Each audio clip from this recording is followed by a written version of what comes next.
I don't think it's going to end well for you. I tried to save you from that the first day you were here when I tried to convince you to have some conversation with a court-appointed attorney, and you didn't want to do all that. I know in my heart of hearts, I have no ill feeling towards you whatsoever. And I'm going to give you the best trial I can give you today if you decide to participate. But I am not going to let you drag things in front of this jury that I determine are not relevant, because that's my job as the gatekeeper after the judge over the seat. Make yourself comfortable. All right, so Mr. Crucell, you filed a number of motions. I'm going to let you pick which one you want to deal with first. Well, this emergency motion stay needs to be addressed immediately, especially with the judicial bias and the process violation.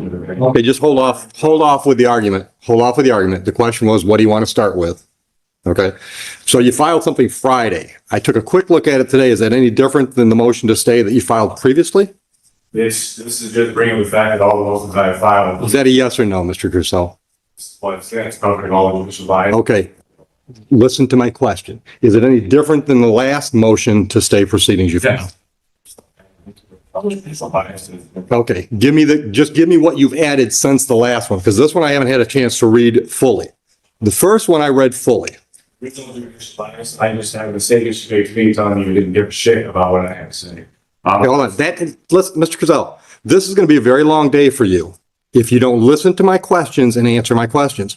That was in the original motion to stay proceedings. I've asked you to give me whatever's new in this motion. New stuff covers just cheating, agreeing, telling me to sue the Secretary of State rather than addressing the due process violations in my case. Okay, stop right there. How does that lead to why this should be stopped today? All of this is stemming from where all of this should have been stopped a while ago. That's not the way it works. Mr. Crucell, hold on. Okay, that's the last time you're going to interrupt me today without a contempt of court charge. Is that clear? Your Honor. Is that clear? She gets me this entire time. No one has made her answer that. One more word, and it's contempt of court. It's $100 a contempt, and if I get totally fed up with it, then I'm putting you in jail. Okay? Just because she and I happen to agree on the law as it applies to your case doesn't mean we're in collusion. It's possible that you're wrong. At least accept the possibility that she and I have the same opinion about something. That doesn't mean we're colluding. You understand that concept? Do you understand that concept? You're supposed to be impartial. I am impartial. I've been trying to save you. Just because I agree with the prosecutor doesn't mean I'm against you. It just means I agree with the prosecutor. So it means if you're agreeing with that, definitely means that you guys are lying against us. So that means in any case, when I buy the arguments from one side, that means I'm colluding against the other. You're agreeing. Yes or no, Mr. Crucell? No, you have to answer my question. Contempt number one, $100. Answer my question. Every time I rule in favor of one side, does that mean I'm colluding against the other? Yes or no? $200. Yes or no? Because I can do this all damn day. And when I get tired of this game, then I tell them to put you in custody because it's contempt of court, criminal contempt in my view. Yes. It is. All right. So now, any argument you make from there, I'm going to deny because that's an unreasonable position you're taking. Judges, by definition, have to decide in favor of one party or the other. That's what we do. When you made that statement, you were making... What statement is that? It was I thought we were talking about Judge Green's SOS statement. When you made the statement that you were setting aside my regular trial, saying that you're saying that the prosecutor, the township, and his court all see things the same way, setting that aside, not even allowing me to make my argument. So you were aligning yourself with the prosecution on the argument of my point and setting it aside on what you were doing. Mr. Crucell, what I was doing was aligning myself with the law as I see it and interpret it. Stop. You can't just shake your head. You don't just disagree with me and move on. If you don't like a ruling from a judge, you have to appeal that ruling. You don't keep arguing with the ruling. That's not the way the process works. Listen, brother, listen. I have tried to save you from yourself. If you remember the first time you were in my courtroom, I tried to get you to see things the way the process was going to move forward. Because, dude, this process is going forward the way I want it to move forward. You might not like that, but I'm in charge of the courtroom. And at the end of the day, if you don't like anything I do, you can appeal me. That's why they have circuit courts. But I'm not going to let you make this a dog and This is becoming a full-on clash between courtroom authority and personal belief. The defendant keeps arguing fairness and constitutional rights, while the judge keeps repeating the same point, appeal me later. But today this trial moves forward, and honestly, that's a huge reality check in court. Judges don't stop proceedings just because someone disagrees with their rulings, but at the same time, you can feel the frustration boiling over from both sides. pony show, especially when we've got jurors here. Funny show. This court has failed to let me make any of my statements, any of my cases. You even were trying to threaten me with contempt. Anytime I tried to I am threatening you with contempt. my objections on the record, you make my case. So you're No, because third contempt. Do not interrupt me. When I said your objections don't mean shit to me is because you were using the word objection inappropriately. You objected every time I disagreed with you.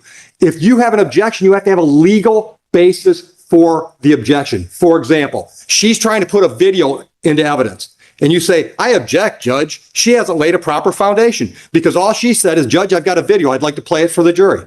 That's a proper legal objection. When I rule in her favor and you say I object and I say, what's your objection? And you just disagree with me, that's not a legal objection. That's why I said your objections mean shit to me, because you're not using the word appropriately.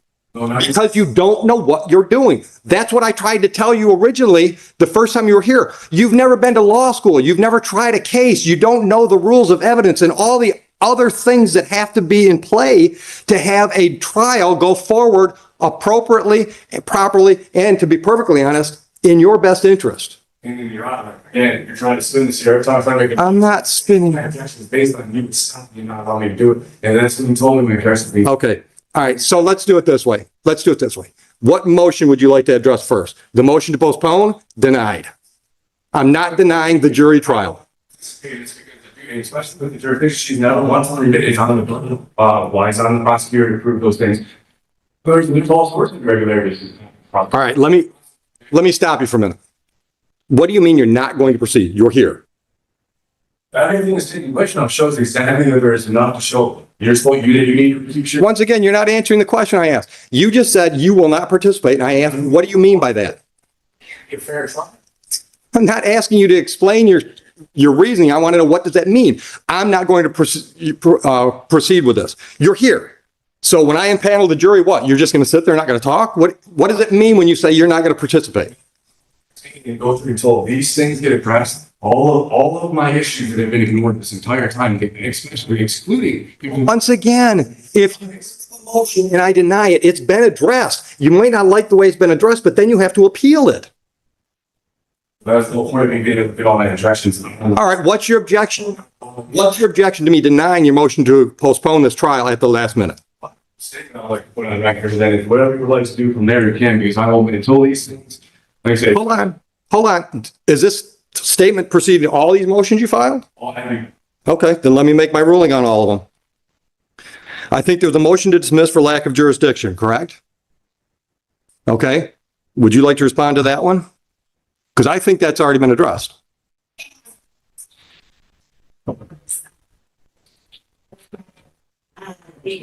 Please arrested Mr. Crusoe while he was in Huron Township. 34th District Court has jurisdiction over offenses that occur within the township, both civil and criminal and Did you appeal Judge Green's decision on that motion? I'm prosecuting because I've been in contact with the appeals. Okay, so there's no appeal filed yet, correct? Getting all involved. I'll take that as a yes. There's no appeal filed. That motion is denied then. She made the ruling. You don't get to ask me to make the same ruling. Once again, don't interrupt me because I can go to 4 real quick. Judge Green, a judge in this court, ruled on that exact motion and denied your motion. That motion has not yet been appealed, and it certainly doesn't get appealed to me. Is that clear? Yes. Thank you. Next motion. Motion to... The judge can't just come in here and say that there's. Yes, the judge can. Listen to me. then appeal her to circuit court. A judge made a ruling. You don't get to keep arguing that same motion. All she said was that Judge Martin was setting aside and that I should go sue the Secretary of State. The things that she's claiming and saying were never said to me. And anybody, I have all the recordings and they're submitted to the court. These things were never said to me. And then she comes in here and makes these accusations and saying that the judge said this, judge said that. Fine, then I'll say the same. I'll say the same thing to you. Listen to me. Here, on your motion to dismiss for lack of jurisdiction, denied. By me, you can appeal me. Because the reason she stated, the Township of Huron issued you a citation. This court has jurisdiction over citations issued by the Township of Huron. So for that reason, I'm prepared to move forward and adjudicate that citation. Is that clear enough so you can appeal my decision? Fine. Okay. Next one up is motion to reconsider for bias and judicial misconduct. Denied. Would you like me to clarify that in any way? Yes, absolutely. Okay. All the reasons that I've stated, there's Okay. Then guess what? The Court of Appeals can overturn me because I'm not biased to you. You might not like the way I talk to you. You might not like the things I say to you, but I'm not biased against you. Believe it or not, brother, I would like to save you from what's going to happen today.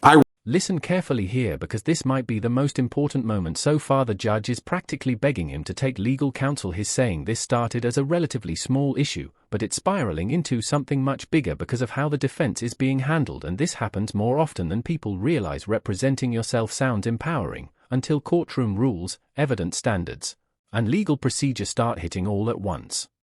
Really would. Because here's my dude, let me talk. You have turned what should be a fairly minor misdemeanor and civil infraction situation into a huge mess. I don't think it's going to end well for you. I tried to save you from that the first day you were here when I tried to convince you to have some conversation with a court-appointed attorney, and you didn't want to do all that. I know in my heart of hearts, I have no ill feeling towards you whatsoever. And I'm going to give you the best trial I can give you today if you decide to participate. But I am not going to let you drag things in front of this jury that I determine are not relevant, because that's my job as the gatekeeper after the judge over the trial. I'm not going to let you get into a bunch of arguments that I think are just going to cloud issues if I don't think they're relevant. That's my job as the judge. Not because I don't like Mr. Crucell. It's because my job as a judge is to run this trial efficiently and effectively. And I'm going to do that. And if I do that, I anticipate I'm going to step all over your toes and your beliefs. But that doesn't mean I don't like you or I have bias against you. So I am denying your motion to recuse myself. Anything else you want to put on the record so you can appeal that decision? Once again, stop. That's an improper use of an objection. What you want to say is, I disagree with that, which is fine. That's why you appeal it to the circuit court. But it's not an objection. What's your legal objection to my ruling? That's not a legal objection to a ruling. That's not a legal objection.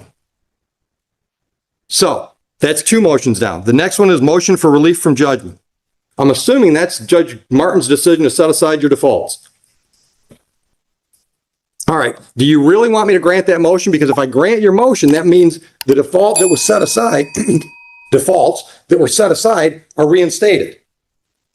Is that really what you want today? Well, listen, the thing is what Mr. Crucell, yes or no?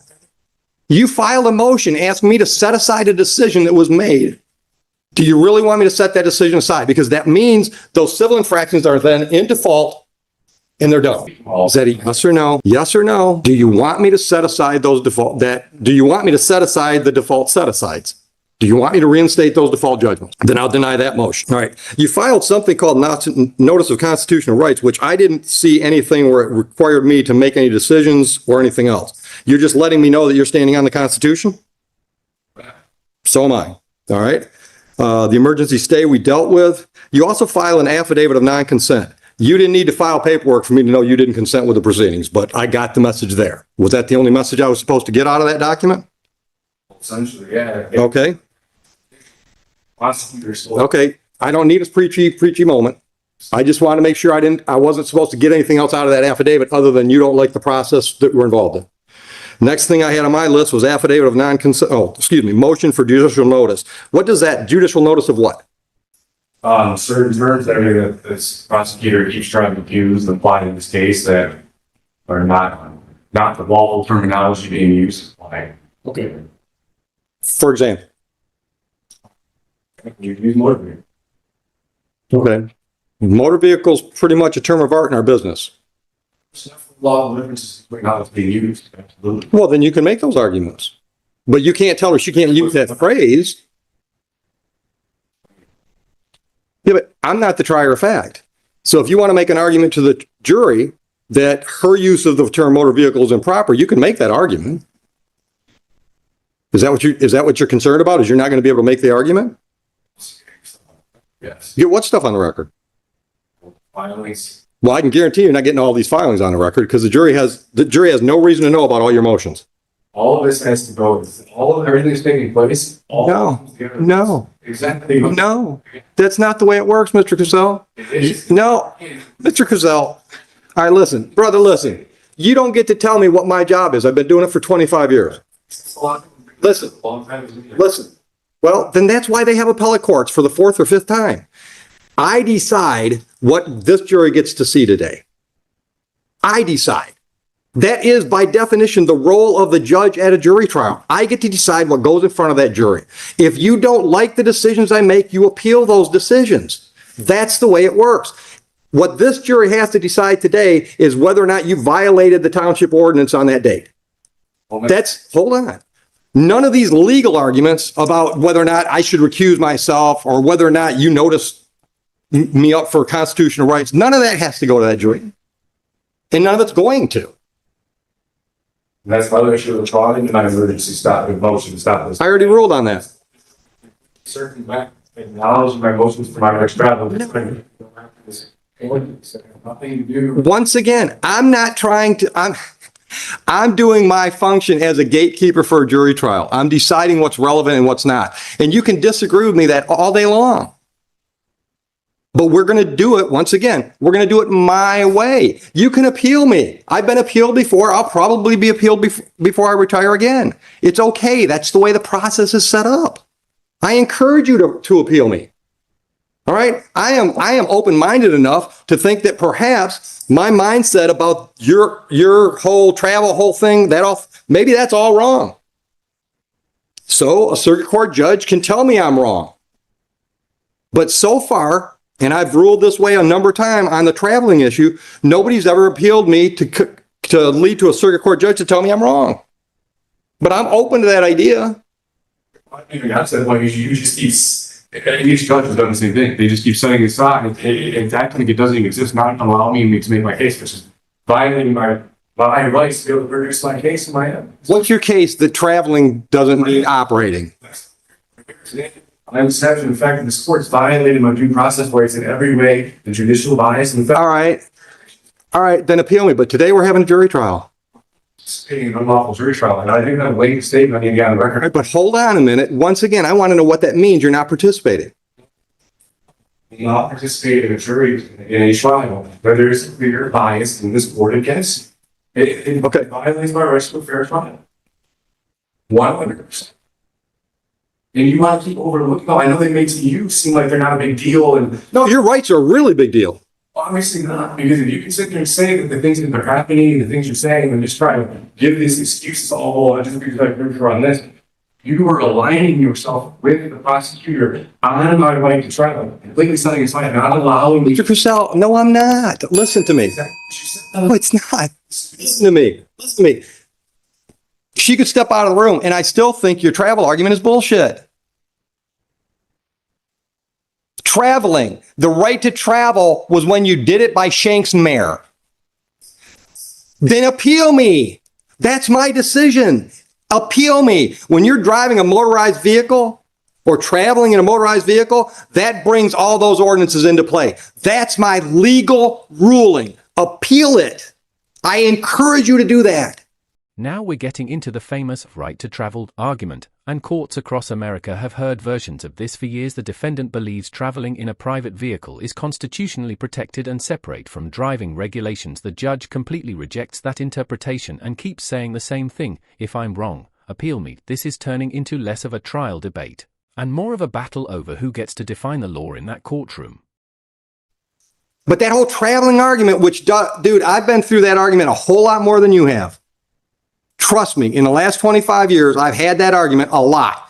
Traveling, as you try to apply it, meant you could not be stopped by the government from walking from one venue to another. But when we got motorized, then the rules kicked in. Court rulings from the American jurisprudence sites that literally stated that yes, first of all, you're allowed, and including automobiles, as long as one does not interfere with another's rights. And this has been something that's been established to be secure. Then appeal me. Take that precedent and appeal me. I must be complaint as well. Okay, that's your right. I'm not trying to stop you from doing any of that stuff. I'm just trying to stop you from bogging down this jury with stuff that I've determined is not appropriate today. Because just because you're determining it based off of what though? That's what I'm saying. All these things are relevant and they are accurate. They're relevant to you. They're not relevant to me. I've made the decision. I have made the decision. I made that decision months ago and you didn't appeal that. I mean, the process is working. Which is not an appeal. Is an extreme, lawyer when there is bullshit that you can't do that. Absolutely, I do that. 100%. No. Listen to me. Listen to me. If I don't hold you to the same standard I hold her to, then I'm treating you differently than her. How is that unbiased and impartial? You've decided to engage yourself in this venue, in this arena. That means you got to know the jury structure. Yes, you have. I'm forced to be here. But you didn't have to do it. You didn't have to do it as an untrained layperson. You had free access to qualified, competent legal counsel. They're still here. There's one right there behind you. He's still ready to help you. You chose to do this yourself. That means you've got to know the court rules. You've got to know the statutes and the ordinances. You've got to know the rules of evidence. And if I help you through those lapses in your knowledge base, that's not fair to the prosecutor. Then I'm taking sides. And now I'm not going to let her walk all over you and try to trick you because you don't know some of those rules and statutes. But I am absolutely going to require you to know what you're doing because you've chosen to do it. That doesn't show bias. That shows impartiality. There is no impartial anything. I have the. Once again, Mr. Crusoe, that's your opinion. No, it's your interpretation of the facts. So you have to appeal my decisions. And look, dude, the fact that you're not in a jail cell right now shows how impartial I am. When Officer Price literally pulled up to meet my wife days before any of this even happened and talked to us about the traveling, even told me I was well within my rights, gave me every clarification that I was well within my lawful rights. This was all a retaliatory thing from the beginning. And then even when the chief called me. He even called me trying to arena. I was like, what's that over me? And then he goes towards the motor vehicle. And then he tried to get me to not pursue legal matters. And then he's mad at me. And then the day that I file for my body cam, I'm getting removed from here on a little league. And stop. Hold on. I don't doubt that it is. But I think we got into this a little bit the first time you were here, and I told you that's not proper for this venue. If you want to complain about the way the Huron Township Police Department handled this, you can file a civil lawsuit against them if you want to. But what's in front of me is one civil infraction and 2 misdemeanors. That's what's in front of me. Every time I file to make my case, the court keeps setting all my stuff and not allowing me to be heard. Because I'm going to make decisions based on the facts. That jury hopefully is going to make decisions based on the facts that are presented. How can there be facts if this court continues to not allow me to get my facts? Because the facts you want to get into, what facts do you want to get into? The chief had some conversation with you? It's not even just that. I mean, well, yeah, regardless, I have all of that to cover too. The fact that my offense, based off what I was doing, I didn't have to produce any of that. It just keeps all just thrown aside. Every single bit, and just not even trying to acknowledge any of it. So hold on, I don't understand. Hold on, you want to be able to testify to this jury? No, it's not. I'm not testifying. That's what I'm saying. It's the amount of judicial bias in this case. I'm done hearing about bias. You need to appeal me. I don't feel I have bias. Well, I don't feel that I will have a fair trial here with everything that's going to take place. Why I filed policy? Why I did. And I've denied all these things. Well, of course you can deny it. Again, showing them again, that this.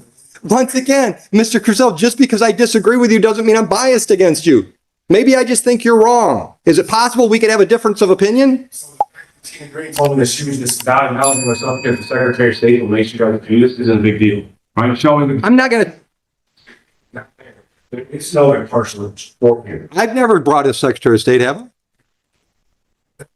This is where this all stems from. These are the things I've been trying to get noticed. This and talked about this. What do you want getting noticed that we're not getting noticed? The fact that this is collusion and judicial bias. It is not collusion. What? All right, listen. What are you going to do today? Because I'm ready to bring the jury, and I've denied all. Stop! I've denied all your motions. I'm ready to set the trial. Are you not going to be here? It's not, again, Your Honor, it hasn't established nothing is even put in here, right? And especially regarding the jurisdiction stuff. Once again, we're at $300 now. We're going to $400. I'm going to ask you the question again. I'm ready to call the jury. Are you going to leave? There's no way they're going to be fair trial here. That didn't answer my question. I need to know how I'm going to proceed, because we can have the trial if you just sit there. I'll just tell the jury you've decided to represent yourself and you might not say anything today. So that's the way you want to go with the trial. I do. So these against that. Okay. And everything is on the record. Okay. Okay. No, let's, on the record as you feel they should be. I brought the sites that I left the sites at home and bringing up the person's jurisdiction. And hold on, once again, I want to just, because you just walked in the room, once again, I want to let you know, there's a very competent, experienced legal attorney here, defense attorney here, that's more than willing to help you with this if you want his help. Well, the sport actually was supposed to be. And that ain't gonna happen. Anybody showing you were supposed to reduce yourself. It's in the book. And I don't think I've shown bias. That's what we keep. Once again, you and I disagree. That's okay. That's America. You have to appeal me. You don't just keep to argue. You don't get to argue the same thing over and over and over until I agree with you. That's not going to happen. I know I am not biased towards you. I also know that your ideas of how the law applies in mine are vastly different. But because I'm in the black robe and I'm in charge of this trial today, my ruling stands until a circuit court judge or some higher court tells me I'm wrong. That's just the reality of it. That's what I have to do. Because this court's not going to rule it the way it's supposed to. Not going to stand by your jurisdiction. Not by your definition, I'm not. The Secretary of State, Attorney General, and the you. I've never heard anything. I don't even know if you're lawfully allowed to concede it. You can say that again. It's been proven on the record. No, it doesn't need to be proven on the record. Show me a statute or a court rule in Michigan that says I got to prove that. Statute, Michigan statute, or Michigan court rule says I've got to do that. Because I have it in there. My father was in smoking. So you're such a great legal scholar. MCL 168.420 and MCL 168.467 mandates that the judge must file a rule with the state, and you provided 1X. That is what you have to ensure. Okay, then I don't have it. You can file that motion to dismiss with the circuit court. But we're having a trial today. We're going to have Bob going to participate in a trial that's going to be impartial against me, right? It's going to be completely. There is no impartiality that is supposed to be here. There cannot be a fair trial for all of the amounts of evidence that I have. Okay. Anything else you want to put on the record before I call the jury in? Yeah, lengthy statement I would love to put on the record before we get. How lengthy? Minutes. Go ahead. Just so you know, you're putting this on the record. You're putting this on the record. I'm not listening. Showcase the record. Your Honor, Judge Oakley, I respectfully assert that this court has failed to motions by files of the case. Yeah, well, then so she can make it. Thank you. I respectfully assert this court has failed to address the critical motions I filed in this case, including a motion to dismiss for lack of jurisdiction, a motion to recuse for bias, and a motion for relief from judgment. These motions have raised significant concerns about the court's jurisdiction, judicial bias, and violations of due process under both the Michigan Constitution and the U.S. Constitution, particularly the 5th and 14th Amendments. I have also submitted affidavits and motions, including an affidavit of truth and an affidavit of rebuttal regarding the traffic stop by Officer Merrill, which is connected to this case on August 21st, 2023. Citation number 24HR-101-430, which this court also ignored. These documents directly challenge the jurisdiction of the state in this court, and failure to address them constitute a violation of due process rights. Additionally, I have filed an affidavit of not consent, a motion for judicial notice A motion for clarification of accuser, none of which may be acknowledged by the court. In Marbury versus Madison 5 U.S. 137, the U.S. Supreme Court clearly established that any law repugnant to the Constitution is void. I believe the action or lack thereof of the court violate the fundamental constitutional principles. In Murdoch versus Pennsylvania 319 U.S. 105, the court reaffirmed that no state may impose fees or penalties for exercising a constitutional right. And Thompson v. Smith 155 reinforced that the fundamental right to travel freely without undue interference. Additionally, Title V U.S.C. 556D, 557, and 706 require that any judicial or administrative proceeding be fair, free from bias, and based on factual evidence. I have serious concerns that this court has disregarded this evidence. I have serious concern this court has disregarded these principles, given its pattern of dismissing my motions and statements made by Your Honor, who has stated on record that we see things the same way, referring to the prosecutor, township, state, and this court. This admission clearly demonstrates judicial bias and lack of impartiality, which undermines the fairness of these proceedings. It is also significant that Judge Tina Green has admitted in court that the Secretary of State is influencing the rulings, stating that the court is required to enforce certain rulings because of the Secretary of State makes them do so. This further demonstrates that this court is not acting as an impartial judicial body, but is enforcing motor vehicle codes, other rulings based on external directives rather than applying the law independently. The Secretary of State is an executive branch agency, and his influence over judicial proceedings is a violation of the separation of powers and the constitutional right to an independent, fair trial. Furthermore, there is clear evidence of collusion between the court, prosecutor, Huron Township, including the Huron Township Police Department. I have submitted body cam footage highlighting violations of department policies by several officers, including Officer Merrill, Officer Sysai, Officer Smith, and Chief Everett Robbins. These violations occurred even after Sergeant Price confirmed that my activities were lawful, yet this court continues to overlook these crucial facts. Officer Merrill's traffic stops of both myself and my wife are connected to the ongoing retaliation against me and my family, which has compounded the bias and misconduct in this case.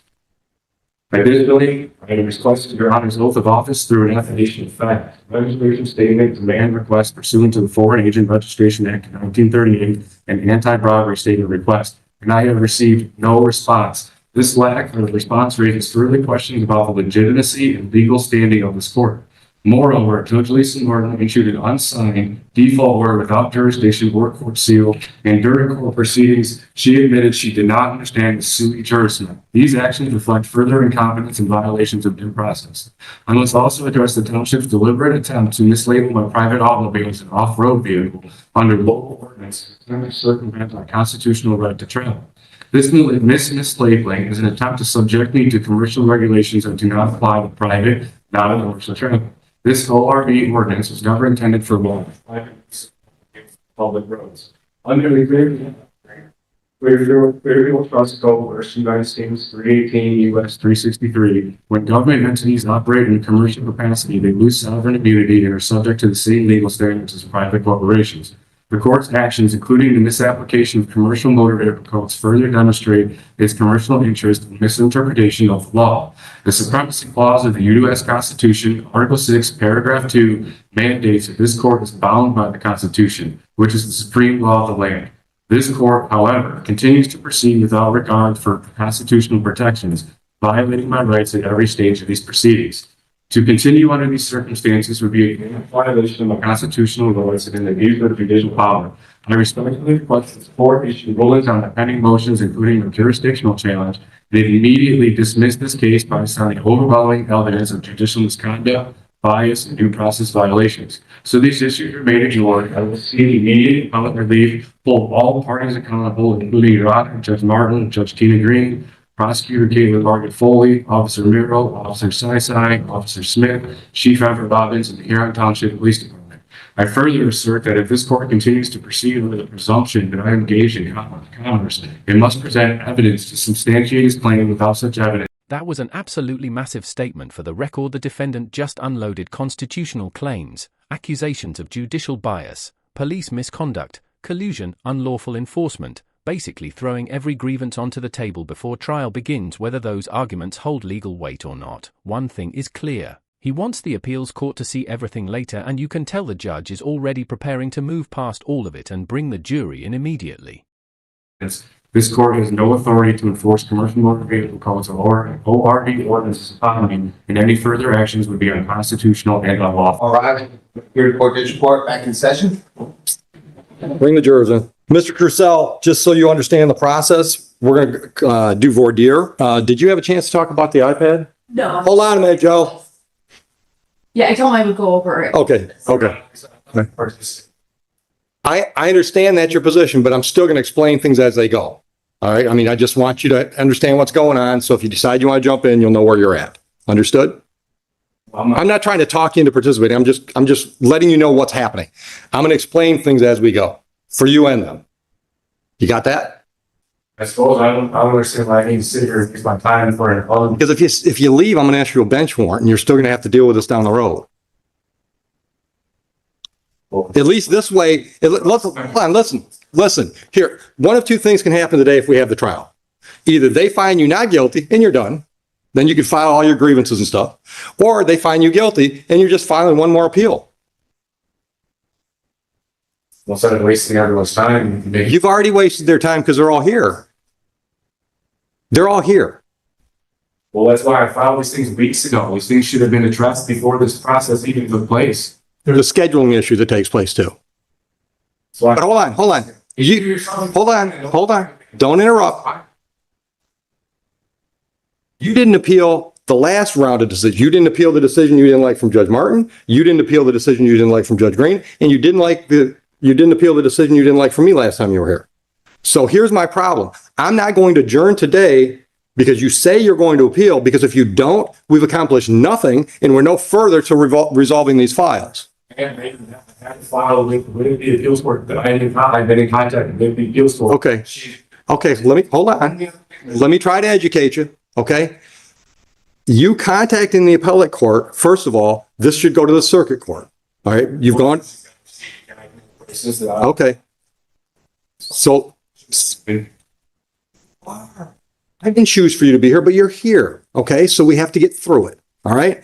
So the way it works is you don't just talk to them about an appeal, you actually file and perfect an appeal,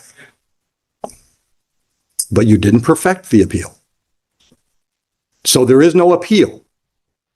You started the process, but there is no appeal. So, Mike, we're going to go forward today. The only question is, are you going to be in the chair now? No, again, if you were to prevent one, I'll have to stay bottom one, correct? Depending on what I set the bench warrant at. It can be whatever I want it to be. Once again, but see, you think that's bias, right? And that's me explaining to you the way the process works. I could set a $10,000 cash bail on this. And until a circuit court judge tells me that's got to be set aside, it's the bail. That's the bond I set if I set it. Because here's the thing. And I'm trying to, listen, dude, I'm trying to get you to see I've got a job to do. It's got nothing to do with you personally. All right, you keep bringing this, I'm having so much trouble getting through to you. I'm thinking the next step is a competency exam. So that fact that she told me that on the record in front of her, and all the things that she's saying, the judge said, she never said that on the record. I have the record submitted. So once again, She wasn't doing this because the Secretary of State. Then appeal Judge Green's decision. I've told you that at least 5 times today. If a district court judge makes a decision you don't like, you appeal it to the circuit court. You don't just keep arguing again. That doesn't get you any further along. So if you don't participate today, if you just sit there, that's fine. We'll have a trial. You can jump in if you want to. You don't have to. I mean, in any criminal trial, the defendant doesn't have to do anything. But at each step of the game, I'm going to let you know what your options are. So for example, when we do voir dire, I'm going to ask questions of the prospective jurors. She's going to ask questions of the prospective jurors. You can ask if you want to. You don't have to. All right. When it's time to pick the jury, she has a certain number of challenges she can use. So do you. You don't have to exercise those challenges, but that's the way we pick the jury. Do you understand that process? I've been trying to get all this stuff established with the courts and I still have evidence that I'm trying to get from the township that they're using lead codes to redact, which they did with the policy information that I appealed, and got them to give me the policy because they were trying to explain stuff. And I Okay, stop right there. Hold on. Stop right there. Stop right there. That's something new evidence you're waiting for. What are you waiting for? this is very, I haven't got it to even get to. No. Tell me what it is. What? Evidence that was that I requested from lawyers in the very beginning with my bottle camera. No. But what is it? You're looking for some records, some ordinances? What? Part of the traffic stuff, comments and things that were put in there that. Hold on. In where? In the comments. You don't have police reports? Well, I do, but I found out that they withheld certain documents that when I filed my FOIA, they didn't give to me. And then upon doing more filing for more stuff, I uncovered that they withheld certain documents that are getting the whole thing. Hold on. Let me hear what you just say. Just hold on. Go ahead. Do you have any idea what he's talking about? He's bringing things from the south and notes and, You mean like the officer's personal notes? Had notes. and, for example, body on camera where they're sitting in their patrol car and the computer's on. Those are all lien material that can't be discoverable. It can't be shared with people outside those that are, have the security clearance to observe or handle lien material. So that's what he's referring to. Okay. That's not what I'm referring to. The notes on the computers and stuff, that's not what there's even stuff that was in the body cam that when they were talking to the chief, that they purposely redacted out of the conversations. And the notes that that are completely all redacted. It's nothing to do with computers. It has nothing to do with personal information and names or addresses. There were things that were stated in conversations that were taking place in these notes. Let me stop you. During the traffic stop? They withheld this when they should have given it to me in the very beginning with my FOIA for everything that's involved in my traffic stop. They didn't. Okay, hold on. I'm trying to clarify. Are you talking about like, how do I want to say this? Personal comments between two or more individuals? No, it's not personal boundaries. It's stuff that's logged through the traffic stop. Like, No, stop. But I got to understand what you mean. Logged through the traffic stop. You mean it showed up on camera and then they edited the camera? Yeah. Or edited the recording? as well. And there was no clear reasons why. Every time I try to get reasons to why they did it, what it's next, because they're supposed to label why it is. I haven't got anything. And then it's in the comments sections of like what was going on. Hold on. Comments on the incident report? It's not the incident report. It was through the, while the traffic stop was taking place, stuff that was being entered through, like, I can't remember exactly what the paperwork is I am. Like I said, I'm in the process of getting that all. I had appealed it to the supervisor, and then he vaguely just cited statutes and codes, but he was supposed to tell me how and why I didn't even see the applies to the lead sections, which are failing to do because same thing with. All right, so hold on. So what I'm hearing, I want you to confirm whether or not I'm hearing it correctly. I think what you just said was those comments section things that you want, they're telling you that's all lien stuff and it's protected. Yeah, it's like I have other. Hold on. Is that a yes? That's what they're telling you? Essentially. Okay. So, and part of it is I had a whole thing of paper I got from them. They didn't do it in any of the other ones.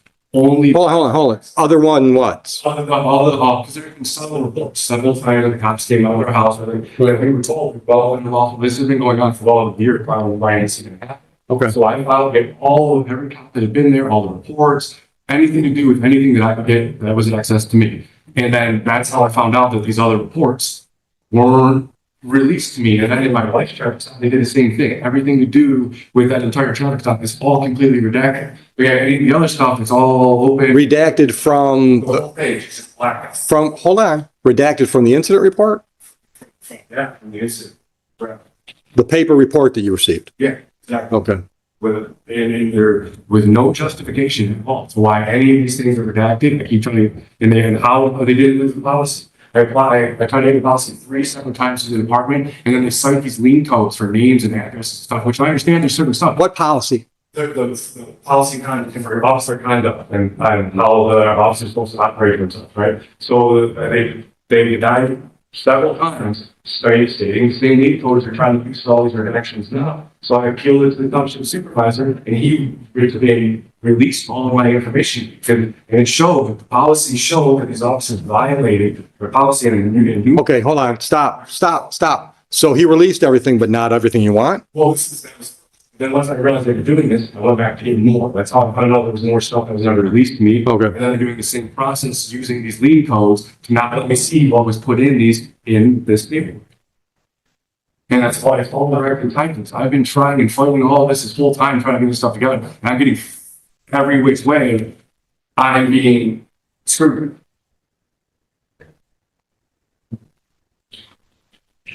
He's raising issues that concern me. Because now we're talking about discovery. Okay, now the conversation shifts into discovery evidence and redacted records, and suddenly the judge sounds more interested. Why? Because missing evidence claims can actually matter in criminal proceedings. The prosecution says the withheld material is protected law enforcement data, while the defendant believes important information is being hidden. This right here is one of the few moments where the judge pauses the back and forth and starts digging into specifics instead of philosophy. Do you think the defendant uncovered something important? Or is this still going nowhere legally? Plus that are being partially fulfilled. As it is with this stop, he does have the incident report. He does have body worn camera for 4 officers in car, dash cam, what have you. He also personally took a video. I don't have it. There was no mutual discovery. He elected to use the FOIA route to take all this information. What he's referring to again is the CAD information where there is no material. None of that affects what the substance of the incident report or the body worn camera or anything of that effect. He's also talking about incidents that I think they were probably about the township attorney is dealing with it as opposed to the township prosecutor. There's probably about 20 different contacts that he has sought FOIAs through. So it's not just this incident. And what I suspect he's talking about where police may have came to his house or like a traffic stop or speeding ticket, there are no incident reports. Those are CAD notes. So that's probably why those are blacked out as opposed to this incident where a misdemeanor was attached and an incident report had the event.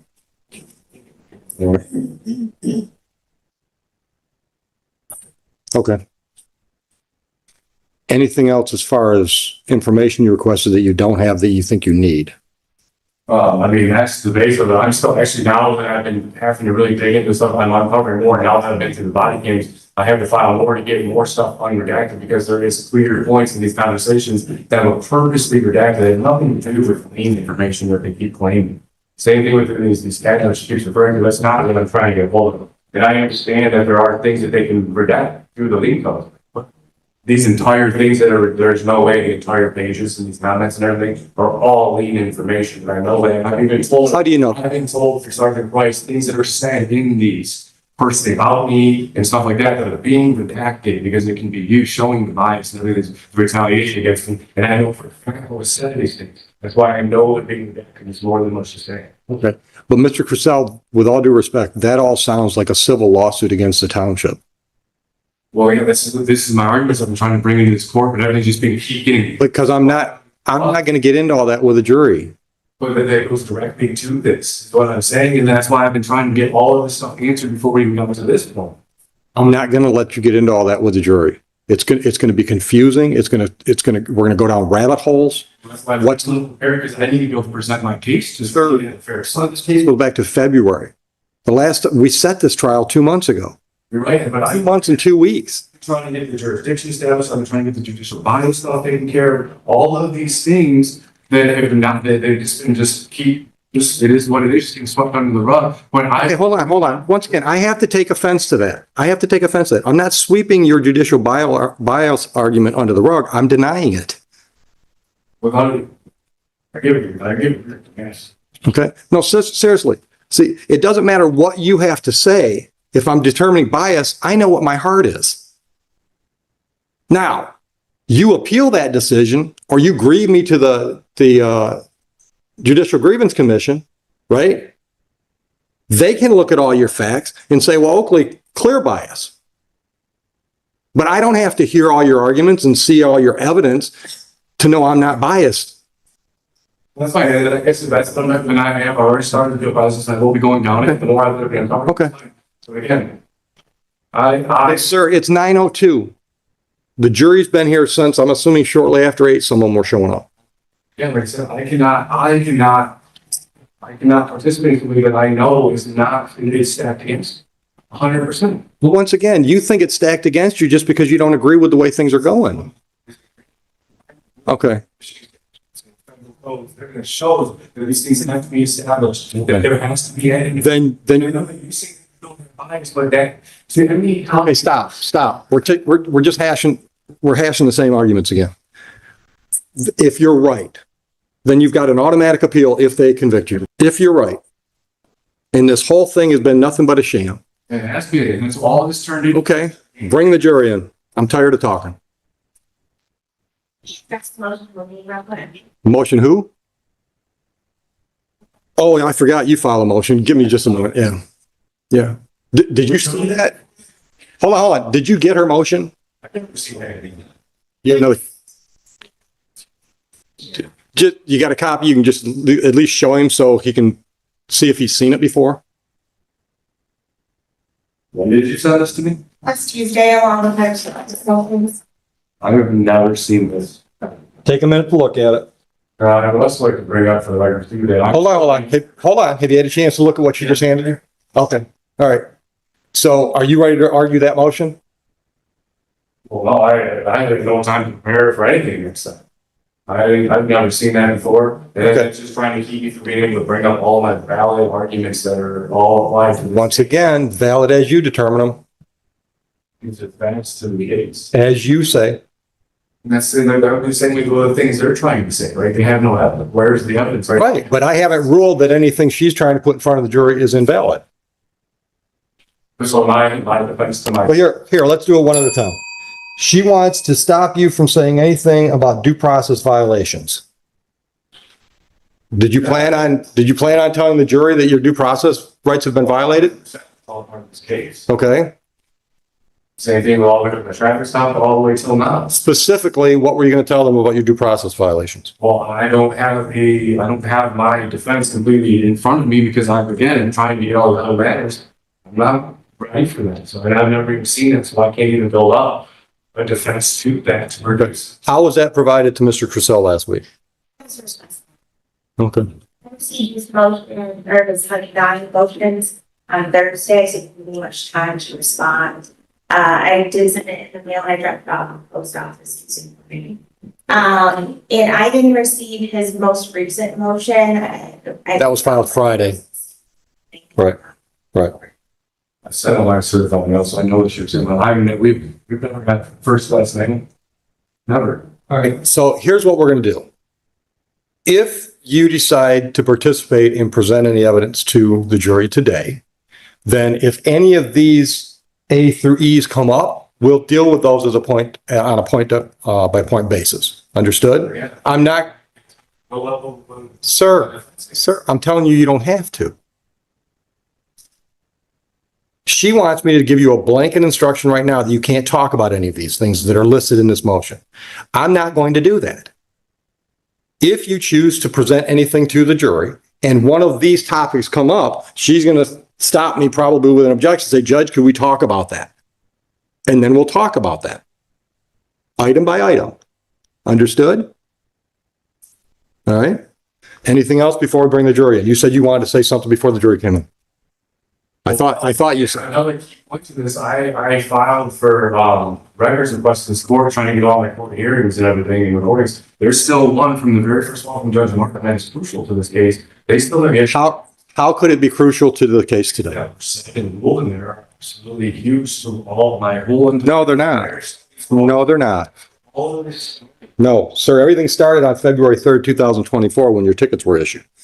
So anything, let me answer. I'm trying to be patient, Mr. Crisell. Anything Judge Martin said at a hearing about those tickets after February 24th, or February 3rd, 2024 would not affect the facts of what happened on February 3rd. Agreed? But it affects what is going on with this court, as far as the fact that. The only thing that's going on with this jury is deciding what facts took place on February 3rd and how they apply to the ordinances the township is trying to apply. Yeah, and again, it's going on with that, but apparently they said I'm not gonna subject myself to sitting here through something that I know. Then get up and leave, Mr. Crisell. You're not under arrest. I've already explained your options. I've tried to be as clear as I can with your options. Like I said, I will not participate in this. It was clear there's all sorts of stuff going on here that's right against me. I understand you feel that way, but I've got a trial scheduled today. Something's going to happen. Once again, if you get lucky, they find you not guilty and you're done with this stuff. Can I take a minute to figure out what I want to do with this? Absolutely. Oh, one thing I want to make clear. The civil infractions don't go to the jury. You understand that? That's a formal hearing. That's just between us. You understand that? We'll deal with that after the trial if we have a trial today. The misdemeanors will be in front of the jury. You understand that? Okay, take a minute. Make it quick, though. I hate to have the jury wait. All right, back on the record with the People versus Crisell. All right, Mr. Crisell, I just want to put on the record the conversation that we had out in the hallway with Mr. Bowditch present. Outside of your hearing, by the way. That's for that. But I filled you in. So you've agreed you're going to pay your $300 contempt charge. I put that in air quotes. I'm going to apply that towards the cost to pay this jury panel for being here today. Agreed? In exchange, we're going to pick a date, hopefully in the next 2 minutes. We're going to pick a date, put this back on our calendar down the road to give you plenty of chance to perfect your appeals, whatever you want to appeal. Agreed? Okay. All right, you can sit down. Okay. Now, but I have to say some other things. All right. Before I took the bench, I did a lot of court-appointed work. All right. So I know that a lot of times when a defense attorney's talking to their client, they've got to get over a mental hurdle because a lot of people in a situation where the court's provided the attorney, they think the attorney's not working for them, the attorney's working for the court. So I want to make sure you understand how this works. Mr. Bowditch, although we've worked together for years, he doesn't work for me. Really, he doesn't even work at my pleasure. I suppose if all 3 judges in this court told the Michigan Indigent Defense Council Regional that he works for that we just don't want this guy in our courtroom anymore because he's just incompetent or whatever, they'd probably put him somewhere else. But other than something drastic like that, he's not here because I'm paying him and I've requested him. You understand that? Okay. His job, his client is MIDC. And I say his client because they pay him, but he's paid to represent folks in district court that don't have their own attorney. I just want to make sure you understand when he's giving you advice, he's not telling you what he thinks is best for me. He's telling you what he thinks is best for you. Okay. Now, the other thing, I'm assuming he brought my offer out